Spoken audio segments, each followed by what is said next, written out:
So if we can improve homes, improve quality of life, and make it better aligned to when we're producing energy, then I don't know, it seems to make sense. How does a small city in southeastern Iowa plan to achieve energy independence and join more than 100 cities across the country that are working toward ambitious goals to generate their electricity from renewable resources? This podcast is part of our special Voices of 100% series, where we're speaking with local leaders to understand what has motivated these ambitious clean energy commitments and how cities plan to meet their goals. In this episode, our host John Farrell, director of the Energy Democracy Initiative at the Institute for Local Self-Reliance, interviews Chris Ball, who serves as the Community Development Director for the city of Bloomfield, Iowa, to learn more about how this small city is taking action. This is Local Energy Rules, a podcast sharing powerful stories about local renewable energy. With me today is Chris Ball, Community Development Director for the city of Bloomfield, Iowa. Welcome to the program, Chris. Thanks. It's great to be here. So I'd like to talk first about Bloomfield's energy goals in the context of these over 100 cities now that have made 100% renewable energy commitments. I've heard it most frequently described as, quote, energy independence, but I'm wondering what that means. So other cities are making, 100% renewable electricity commitments. Others have said things like net zero energy. What is Bloomfield aiming for with its energy goals? Sure. That's a great question. So we do describe it as energy independence because we started out actually talking about net zero with regards to electricity. And we found that phrasing didn't really resonate with our community. They didn't grasp what that meant, or it just didn't feel right. So as we started working through it, we found that the phrase energy independence resonated better. And so we do talk about it in terms of a net zero, but not necessarily all clean energy or all renewable energy. We're just talking about having all of the electricity that we use on an annual basis produced locally. In most cases, it does turn out to be renewable or clean energy, but that isn't one of the requirements of the city's goal. Okay, that's very helpful. And you said energy, and I just want to clarify to distinguish that from electricity. Is the goal for the city to do all energy for all different uses like buildings and transportation, or is it really focused just on electricity for now? So it is. The goal is to produce electricity, be net zero with regards to electricity. But because we are a municipal utility that serves both electricity and natural gas, we do have other energy goals, but they're not factored into that 2030 commitment. One of the things that I think a lot of people are curious about is that previously your title was the Energy Efficiency Director. Now some of those duties are in your new title, Community Development Director with the City of Bloomfield. I was hoping you could explain that role and how it interfaces with this, as you mentioned, the city-owned gas and electric utilities. Sure. I guess as this position developed, or as the goal kind of developed, we realized that hitting those targets or becoming energy independent would require more than just looking at the utility side of things. We have a new city administrator, and he felt like a more appropriate title would be Community Development Director, because it would then indicate that we're looking at not just how do we produce energy and how do we, from an energy efficiency perspective, but also what are the other parts of the community aspects? What other aspects within the community need to come together in order to hit some of these goals? So part of what I look at, in addition to the energy production, is how do we modify our housing? What do we have to do? I guess what I'm trying to say is it's more encompassing we're trying to not just look at it from a utility perspective, but how do we look at it from a community perspective? And part of that is looking at housing, water quality, planning and zoning. And so really we're trying to figure out how to bring that all together and make it a holistic view as opposed to strictly just looking at energy. Yeah, well, I guess what I'd be curious, so it sounds like there are some elements around like traditional energy efficiency that are part of your role in terms of ensuring that there is access for residents to ways to like put in insulation or otherwise reduce the energy use of your house. But it sounds like it's a lot broader too, because you have, the city owns the utilities. The city can work together with the utilities to do things like, for example, I know Minneapolis just changed its zoning laws to look at allowing a little more density on traditional city lots, or maybe they're smoothing out the permitting process for installing solar on a rooftop. Is that some of the things that you're getting at when you talk about, involving more than just the utility? Exactly. Yeah. So we are looking at all of those things. So how do we We have a very, I guess, traditional view of planning and zoning here. Planning and zoning laws haven't been looked at probably for 30 years in terms of do they meet our current community needs. And so one of the things that we find is that over the course of years, we've had several homes that have come down, for one reason or another. And the lots that are now vacant wouldn't be acceptable under current zoning codes to put a new house on. So do we need to look at modifications so that we can do some infill there, and instead of doing new development and having, all of the requirements that go with new development, the new infrastructure and all of that, how can we better use the existing land base and infrastructure that's in place by modifying our planning and zoning code, right? Mm-hmm. Or one of the issues that we're really struggling with is the quality of our housing. We have, like many rural places, an aging housing stock that's had a lot of deferred maintenance. If you look at it from an energy use perspective, our homes are really, really inefficient. So poor quality homes, inefficient homes, and what can we do? So it's not just about throwing solar on everything and saying, hey, now we look green, but how can we actually reduce our footprint? How can we help our residents have homes that are healthier, more comfortable, and more energy efficient? So we're both looking at it from a space perspective and an overall quality perspective.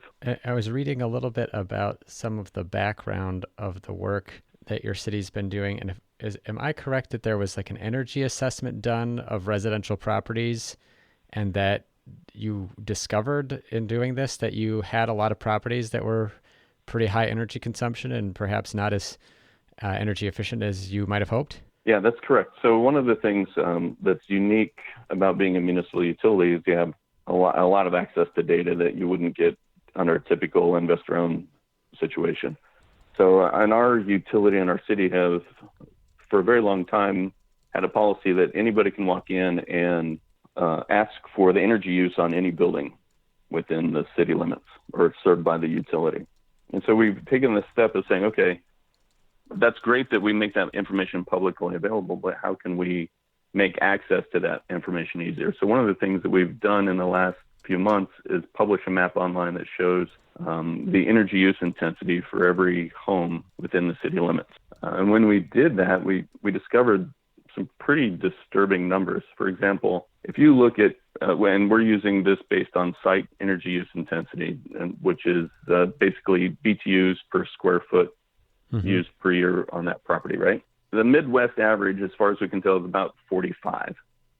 And in Bloomfield, our average is closer to 75. And we've got about 25% of our homes that are above that 75. And so we know that there's huge opportunity for those homes to become more efficient with some pretty basic techniques, some air sealing and insulation that could really drive down costs just for those folks. When you have that huge gap between the 45 for the Midwest average doesn't even come close to what for standards are for a new build home.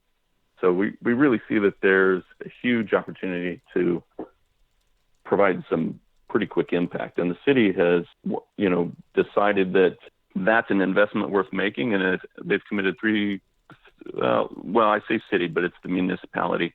We've committed $750,000 over the next year to doing upgrades to homes that basically do an on-bill financing program that would help folks put different measures in place. We'll do an audit of each house, give them a recommended recipe for how to improve their property.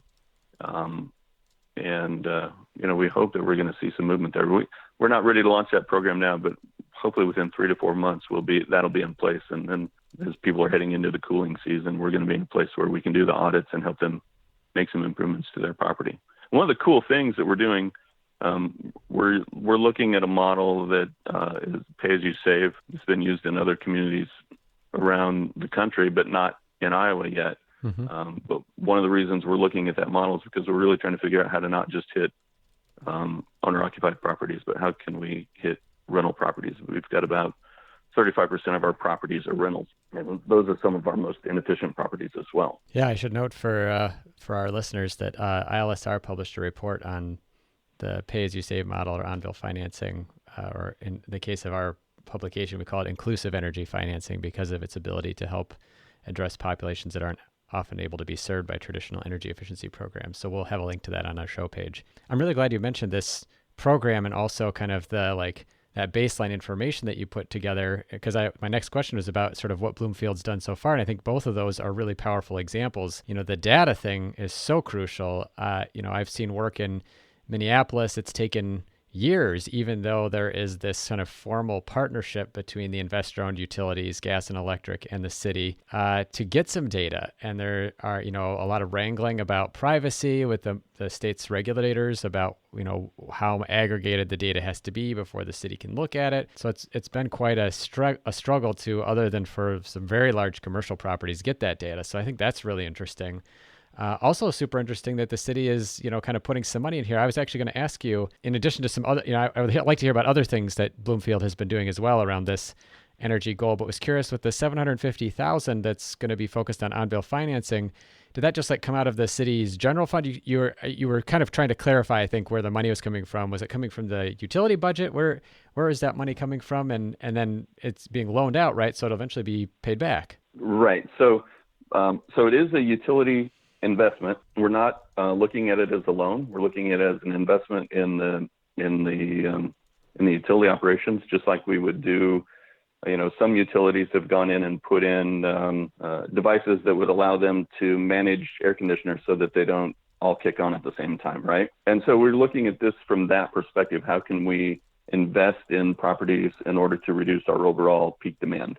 Instead of looking at it as a loan to an owner and how do they improve their home, we're really trying to figure out. Actually, we're kind of looking at this as a storage opportunity, right? For us, battery storage is still not financially feasible. But when we start looking at if we can make homes tight and we can make them so that they're more energy efficient, then perhaps there's an opportunity for us to work with homeowners or users, residents. If we can get their homes so that they perform well, maybe we can move some of that usage to better align with when our energy is being generated, right? So, for example, we recently put in a solar array that supplies about 10% of our annual energy usage. Of course, solar peaks throughout the daytime, and we're a very residentially driven community in terms of energy peak. So we see our peak demands in the morning in the winter and in the evening in the summer. But what if we can figure out how to move that house heating and cooling to a point that better aligns with our energy generation? And if our homes are tight and efficient and well insulated, then there's that opportunity. There's still, of course, the whole framework of how do you work with the homeowner to help them operate their home so that it aligns with our peak production. But you can't even get to that conversation if the home isn't tight and insulated. That conversation came out. It's all about how do we look at, we had two problems. How do we store energy and how do we improve homes, right? And instead of saying, okay, here's two problems, how can we look at the opportunity that's being presented to us?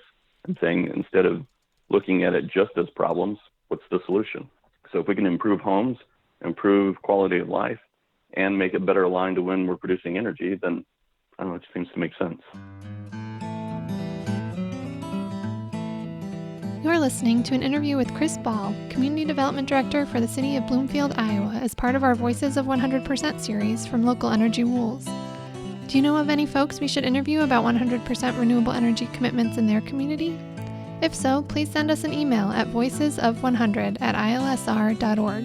That's voicesof100@ilsr.org. Stay tuned for the rest of this episode after a short message from our Energy Democracy Initiative Director, John Farrell. Hey, thanks for listening to Local Energy Rules. If you've made it this far, you're obviously a fan, and we could use your help for just 2 minutes. As you've probably noticed, we don't have any corporate sponsors or ads for any of our podcasts.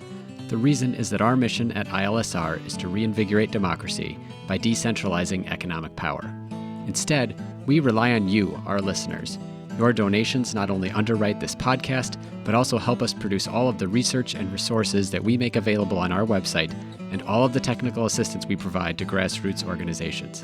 Every year, ILSR's small staff helps hundreds of communities challenge monopoly power directly and rebuild their local economies. So please take a minute and go to ilsr.org and click on the donate button. And if making a donation isn't something you can do, please consider helping us in other ways. You can help other folks find this podcast by telling them about it, or by giving it a review on iTunes, Stitcher, or wherever you get your podcasts. The more ratings from listeners like you, the more folks can find this podcast and ILSR's other podcasts, Community Broadband Bits, and Building Local Power. Thanks again for listening. Now, back to the program. Are there other, we've talked about this pay-as-you-save model for on-bill financing, the investment the utility is putting into that, the information access through the data. Are there other big things that Bloomfield has undertaken so far toward its energy independence goal? Yeah, so I kind of mentioned the solar array. So we did, in 2017, installed a 1.8 megawatt DC solar array that's a single access tracking array, and that provides, like I said, about 10% of our electricity on an annual basis. We have had AmeriCorps members for the past 4 years, about 4 years, of had different AmeriCorps members in different capacities. Some of what they've done is, I think they've done 250 home energy audits, blower door tests. We had one summer, we called it Summer of Light, where we had a field team of 10 AmeriCorps members. All they did was knock on doors and offer to replace 10 light bulbs in people's homes. They did the work. They went in, they took out the old light bulbs, put in the new light bulbs, so the resident didn't have any. All they had to do was welcome them into their home. I think we hit 450 homes out of about 1,200 homes. Wow. And that it's interesting because we hit every house.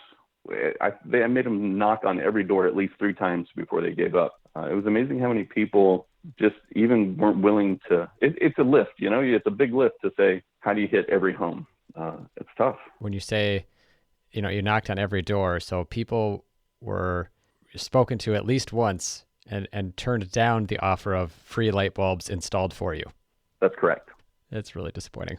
It is disappointing because, it was, it would lower their costs. There's a significant savings just replacing one LED bulb with, or replacing one incandescent bulb with an LED, as you know. So if you do 10 of them, there was no cost to the resident. I guess that I pointed out because it just goes to show how hard you'd have to work to build trust, to build relationships with people in order to make some of those, even those simple changes, right? Yeah. In an Energy News Network story earlier this year about Bloomfield, you were interviewed and you noted that half the city's residents have low or moderate incomes. We kind of alluded to this a little bit when you talked about reaching renters through this on-bill financing program. Are there other ways that the city is making achieving that goal around energy independence work for these residents?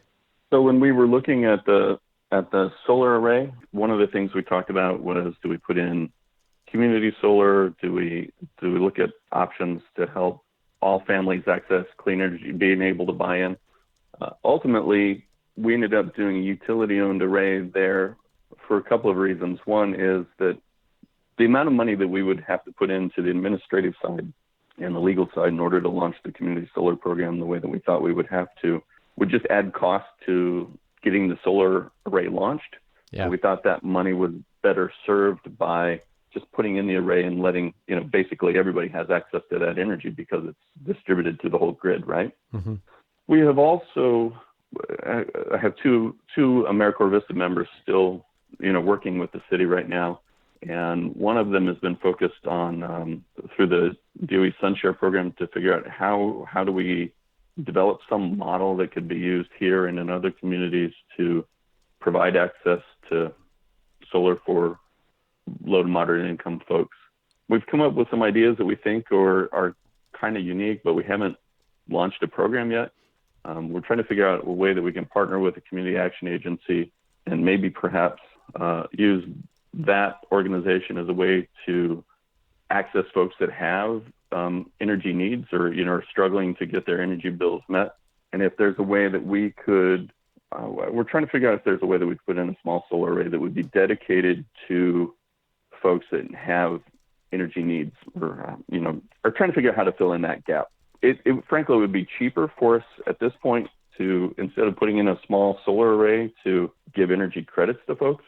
But what we think that the interest in the solar would give us an opportunity to say, okay, if you're gonna get access to this energy, we want to have a broader conversation that says, what kind of changes can you make in your home that makes it more efficient? What kind of changes can you make in your day-to-day lifestyle that would make it easier for you? So we aren't there yet, but I'm hoping that within the next couple months that we'll have an outline of how that program could work. And so here's how you would access the solar energy. Here's the commitment we're looking for you from you to access that energy. Like I said, we're not there yet. It's still in development. Sure. One of the other things we've been trying to do is just streamline our solar policies, to make it a little more clear. I guess that doesn't directly affect low to moderate income folks, but if you can just lower the barrier to accessing, putting in solar, then it just lowers the cost for everybody. One of the things I'm curious about, I think we've already heard a little bit in our conversation, but how important has it been for Bloomfield to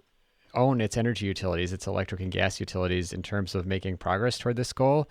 And I guess one other question I have is, the energy system is changing a lot, whether it's the fact that people might be able to generate more of their own energy, or you're talking a lot about efficiency. How do you expect this energy goal to affect the financial viability of the utilities, which, in many cities are helping to contribute to the city budget? Yeah, so that's a great question. In our case, just as an example, we, on an annual basis, transfer excess revenues from our electric utility to our general budget just to help meet needs. And it's about $500,000 a year right now, give or take. It goes up and down each year a little bit.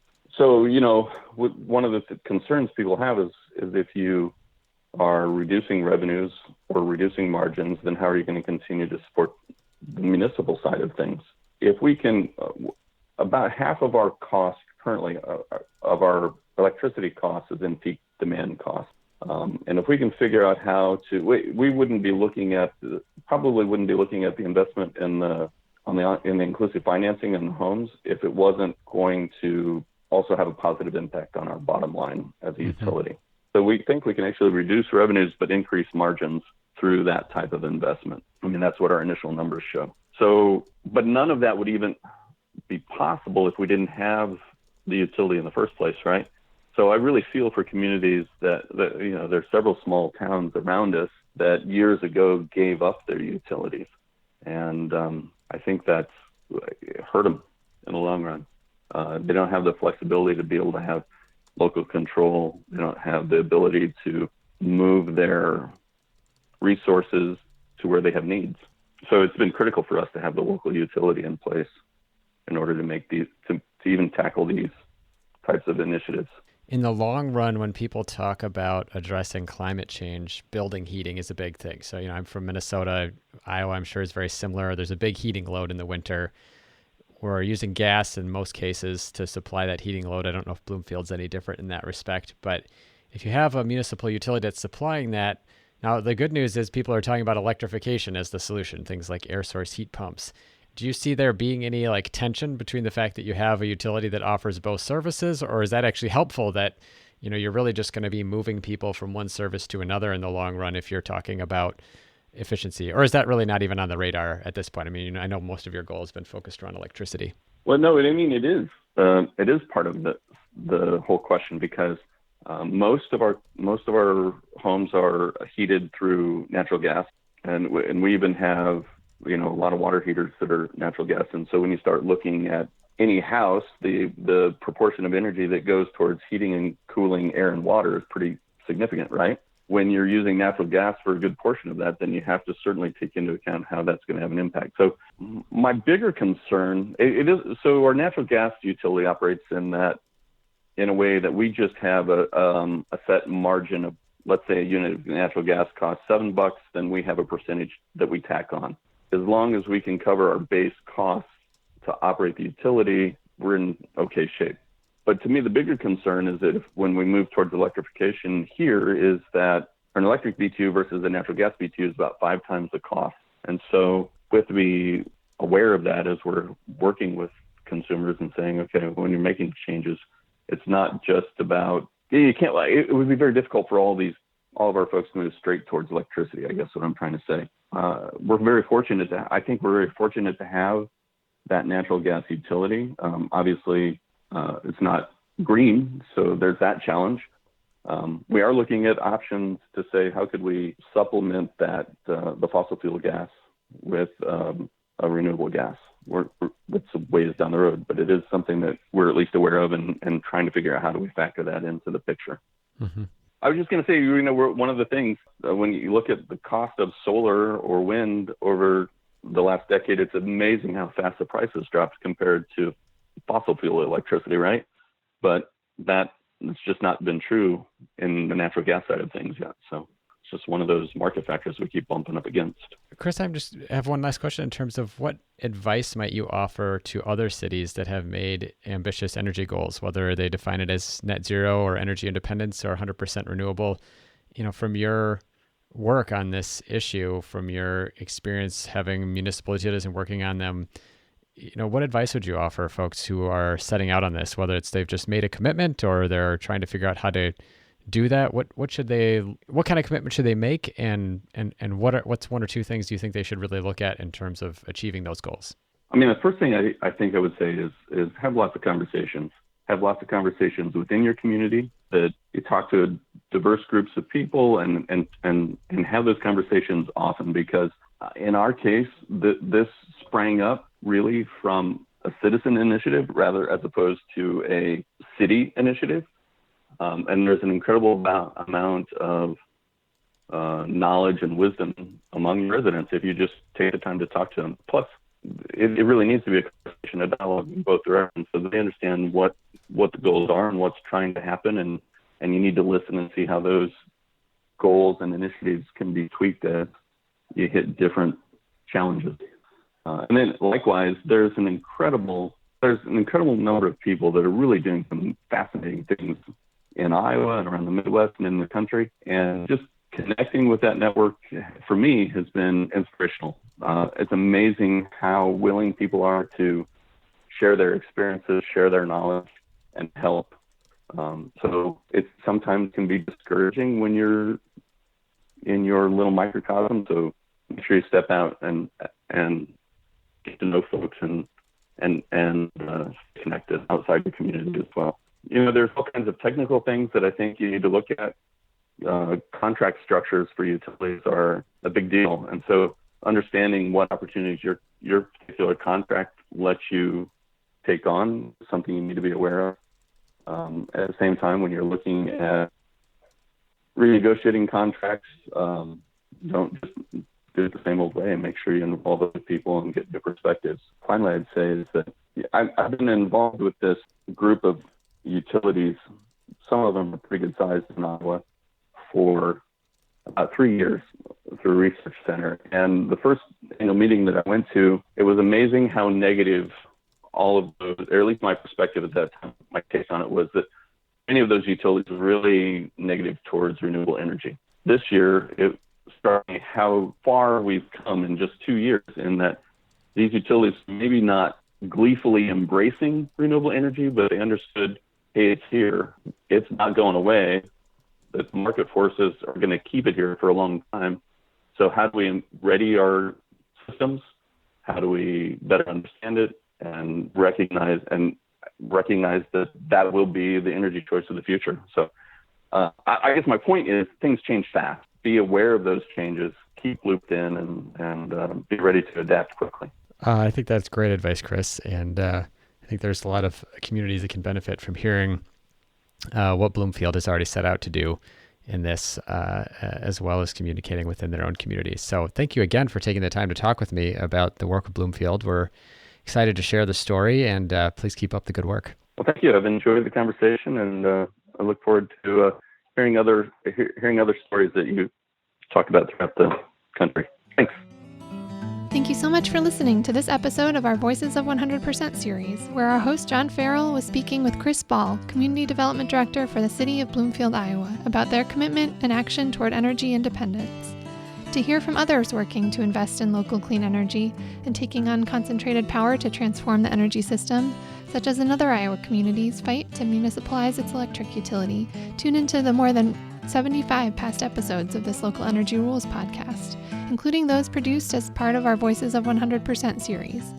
You can find even more stories and ideas by exploring ILSR's interactive community power map, which is available at ilsr.org. While you're on our website, you can also sign up for one of our newsletters and connect with us on social media. We hope you can join us in 2 weeks for a special Independence Day episode of our Voices of 100% and Local Energy Rules podcast to learn about an ongoing campaign to push the city of Philadelphia and surrounding communities in southeastern Pennsylvania to commit and transition to 100% renewable energy. Until next time, keep your energy local, and thanks for listening.